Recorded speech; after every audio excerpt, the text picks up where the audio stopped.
MOHAMED JAGANA, the founder and CEO of JFin Money Transfer, a payment platform in Gambia, is also the president of the Gambia Chamber of Commerce and Industry.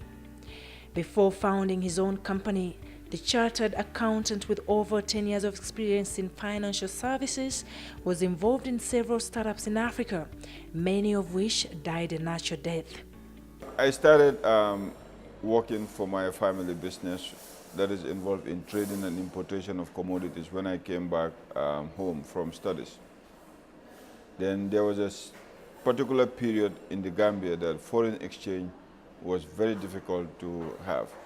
And when you import stuff, you have a contract with your suppliers through letters of credit that you have to repay in foreign exchange. So this was disrupting our business. So I've decided that, look, let's go and start our own financial services company and disrupt the forex business.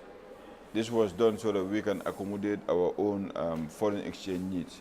But eventually it became to be a very interesting business that is been running for over 10 years. And today we have over 50 employees and over 200 branch networks across the country.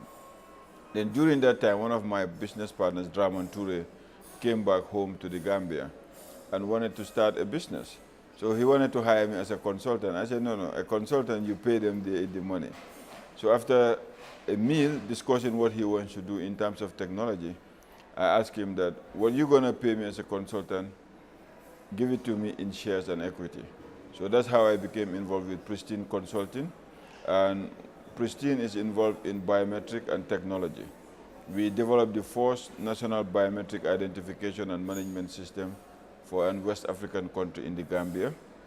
And the whole idea of the biometrics platform is to allow people to have better access to education, healthcare, and finance. We had challenges with the former regime under President Jammeh. So Draman had to leave town and we came and set up in Senegal. In Senegal, we started a company called Volo. Volo also used biometric technology and the advancement in technology to make it easier for people to have access to credit, to have access to healthcare, and to have access to education.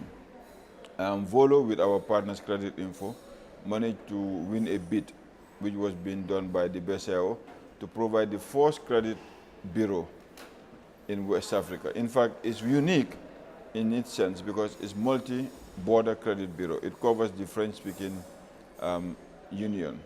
It's in about 8 countries, operating in the head office from Ivory Coast and the technical office from Senegal.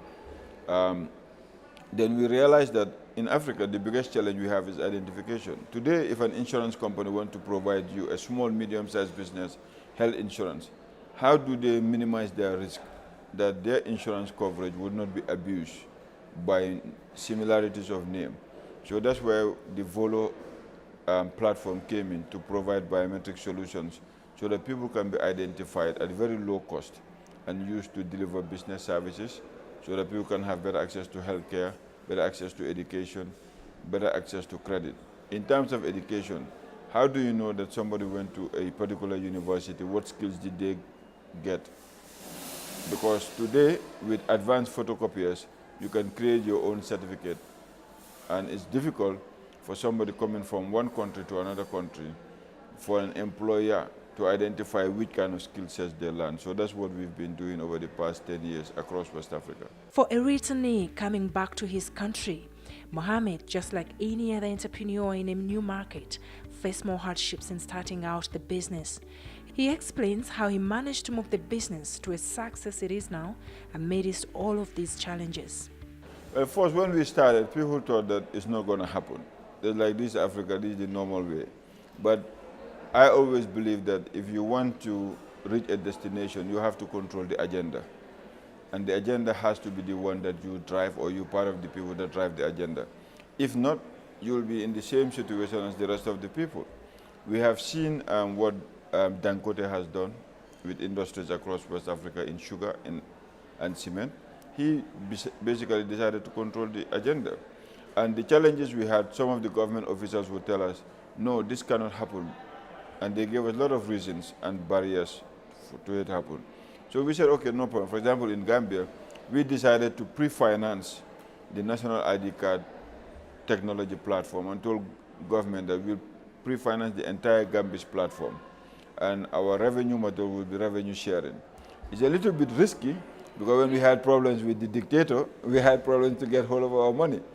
But at the end, it allowed us to learn a lot and be able to go to bigger markets because we took that risk.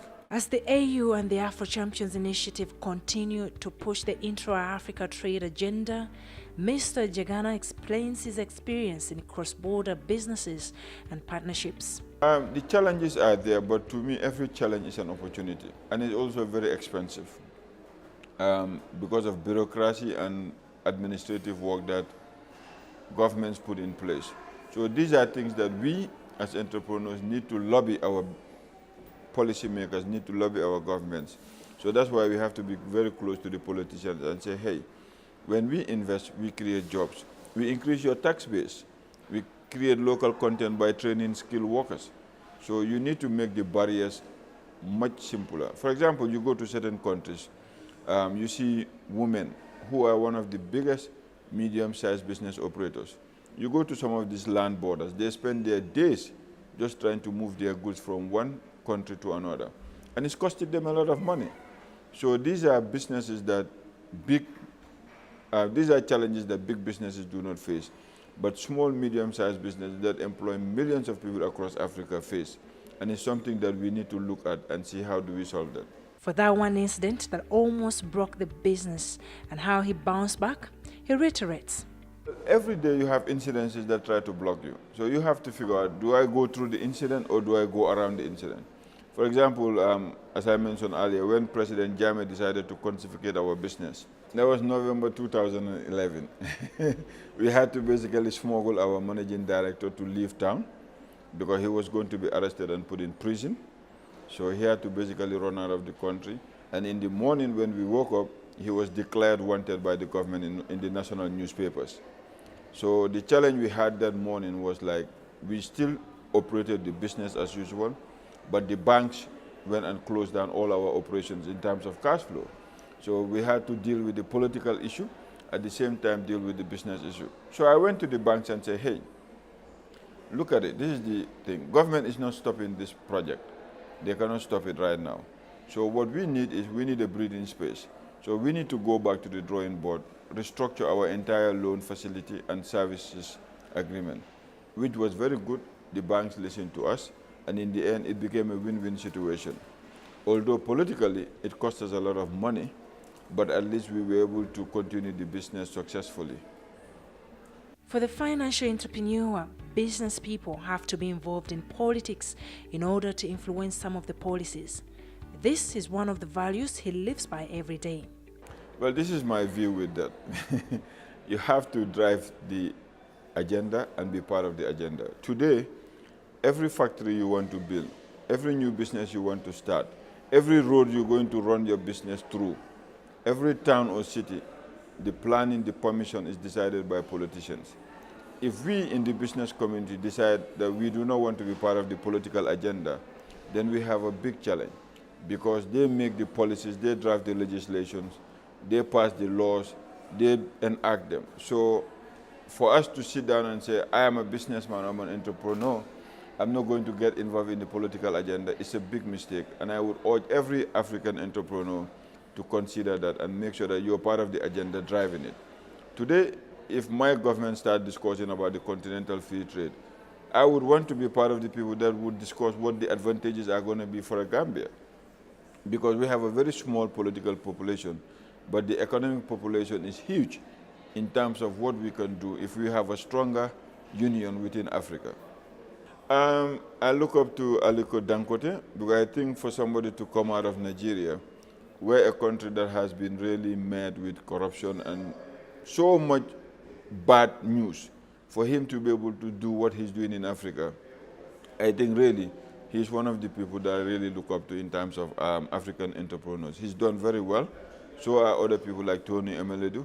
But Dangote, who started as a trader, today is a multi-country industrialist across Africa.